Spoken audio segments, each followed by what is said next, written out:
The planet R12 was rocky, barren, uninhabitable, a reminder of the damage caused by the Vexoria hive mind as they spread through the galaxy. In other words, a perfect place to set down a weapons battery. The human weapons battery on R12 had earned the nickname, the Ravager, after it converted an entire Yorkin fleet into tinsel.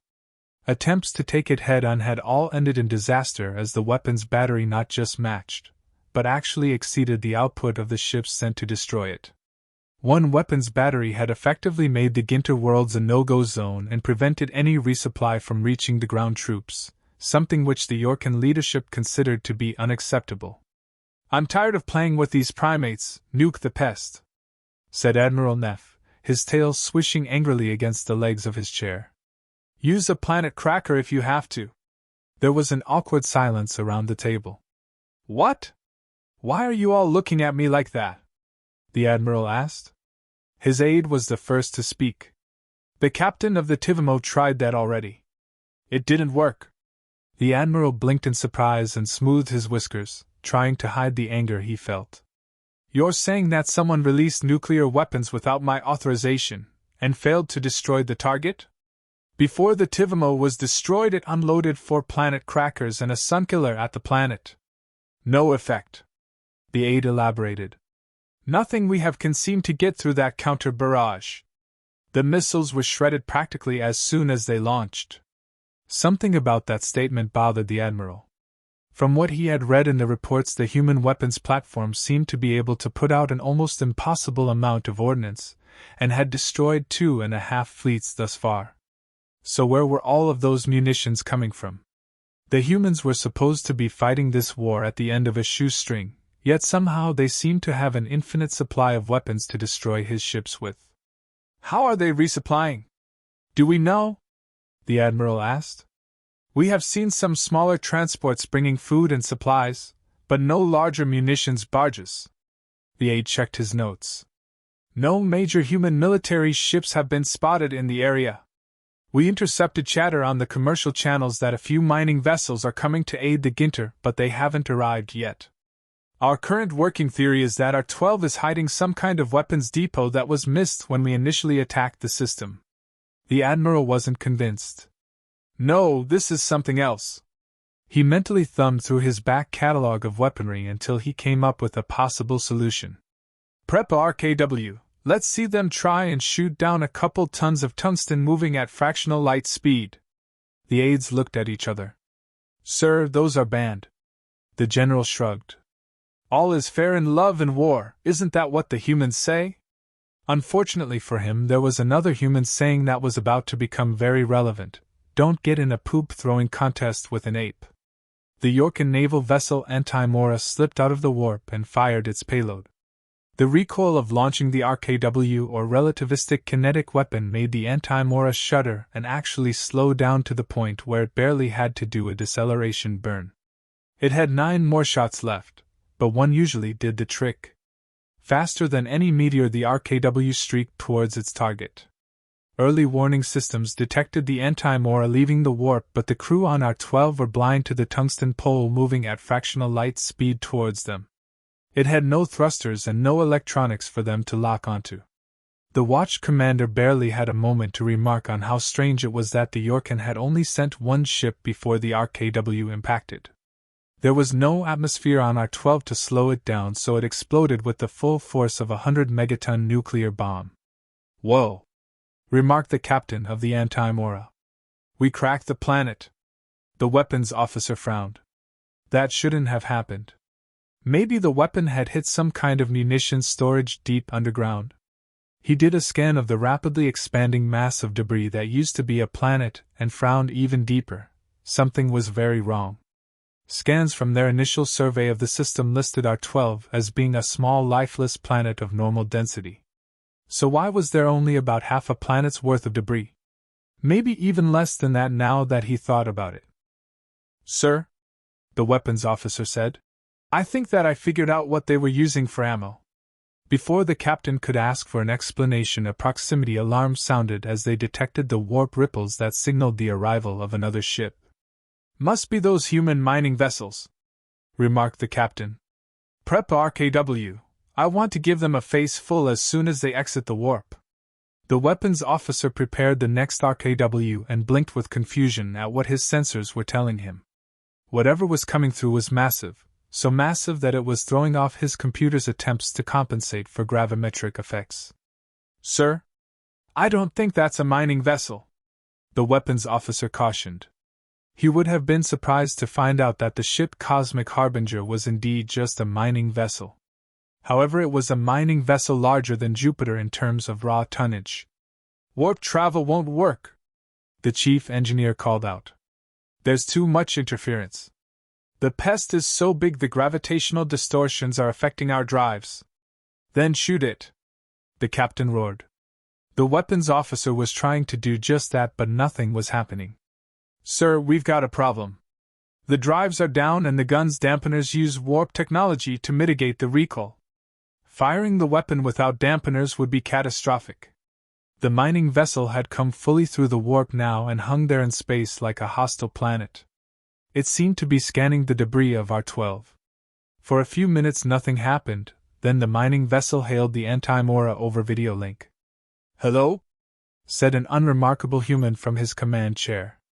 My engineers tell me that you got caught in our wash and it knocked out your warp capabilities. But don't worry, we'll make sure you get home as quickly as possible. Then the call ended, leaving the crew of the Anti-Mora wondering what was going on. The captain blinked with confusion. The humans didn't seem angry or even surprised by the destruction of their base. Then the Anti-Mora began to shake. Small rocks and debris rattled against the hull. What in the 7th level of hell is going on? The captain asked.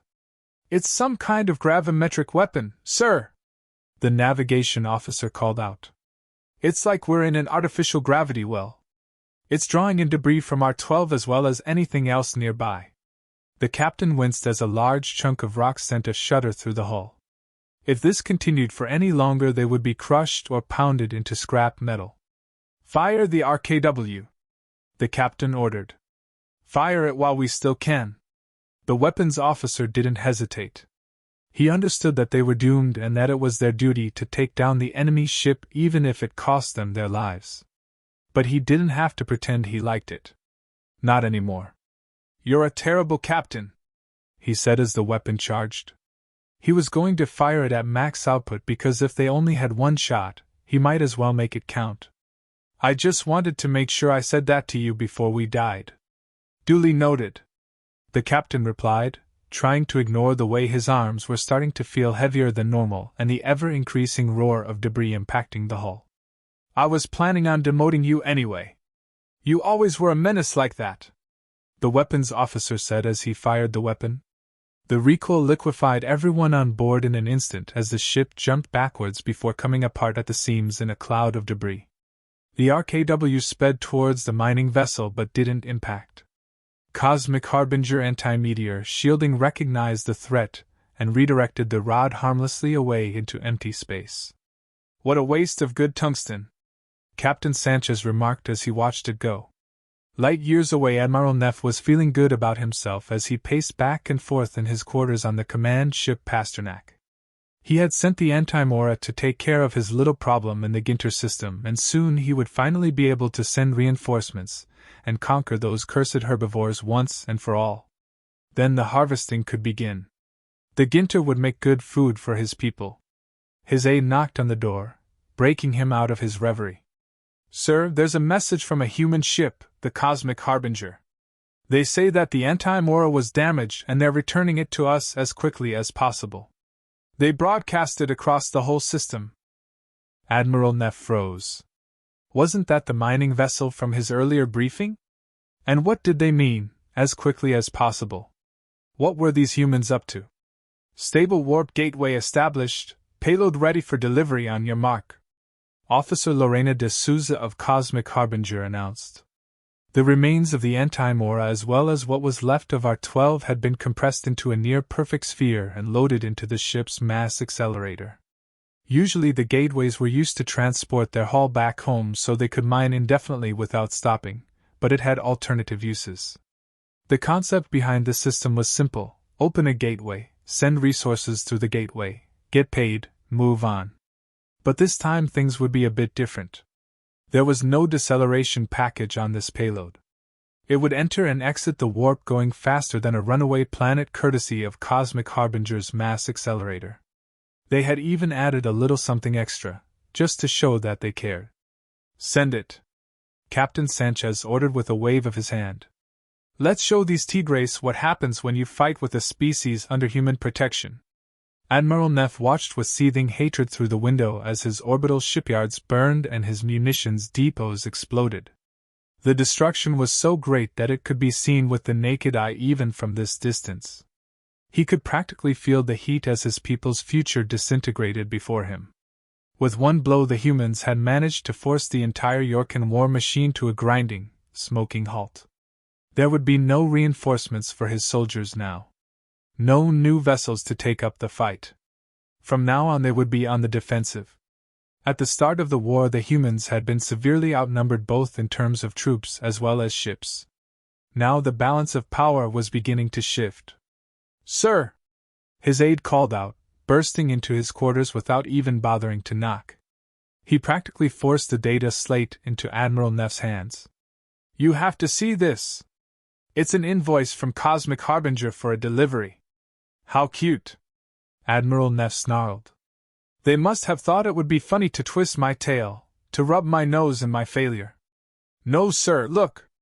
the aide prompted, pointing with his finger at a very vital piece of information that the Admiral had missed.